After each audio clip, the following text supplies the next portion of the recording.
Bun găsit! Continuăm în acest tutorial studiul funcției exponențiale, dar de această dată funcția exponențială de bază subunitară. Să ne amintim că funcția exponențială este definită pe R cu valori în intervalul 0 plus infinit. F de x este egal cu a la puterea x, unde a, baza, este un număr pozitiv, nenul și diferit de 1. Am studiat deja funcția exponențială de bază supraunitară, al cărui grafic îl vedem și afișat. Iată și graficul funcției exponențiale de bază subunitară, unde baza a este mai mare decât 0 și mai mică decât 1. Observăm că de această dată valorile mari ale funcției se ating pentru x negativ, ceea ce este perfect logic, deoarece un număr subunitar ridicat la o putere negativă devine supraunitar.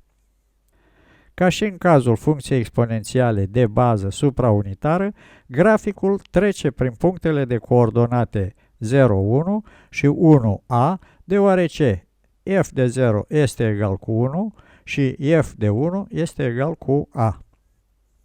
Iată graficile funcțiilor exponențiale de bază 1 pe 2, reprezentat cu albastru, 1 pe 3 cu roșu și 1 pe 7, reprezentat cu verde. Observăm că OX este asimptotă orizontală spre plus infinit a graficului funcției, altfel spus, cu cât x se apropie de plus infinit, cu atât valorile funcției se apropie de 0, fără a atinge însă această valoare. Să determinăm în continuare punctele de intersecție ale graficului cu axele. Intersecția graficului cu axa OX se face în punctul în care funcția ia valoarea 0. Punem deci condiția f de x este egal cu 0, adică a la puterea x este egal cu 0. Cum însă a, baza, este diferit de 0, rezultă că nu există x din R astfel încât f de x să fie egal cu 0. Prin urmare, graficul funcției nu intersectează axa OX. Pentru determinarea punctului de intersecție al graficului cu axa OY, calculăm f de 0. Acesta este egal cu a la puterea 0 egal cu 1. Punctul de intersecție al graficului cu axa OY este deci punctul de coordonate 0, 1. Funcția exponențială de bază subunitară este strict descrescătoare, ceea ce se observă imediat din graficul acesteia, care privind de la stânga spre dreapta coboară.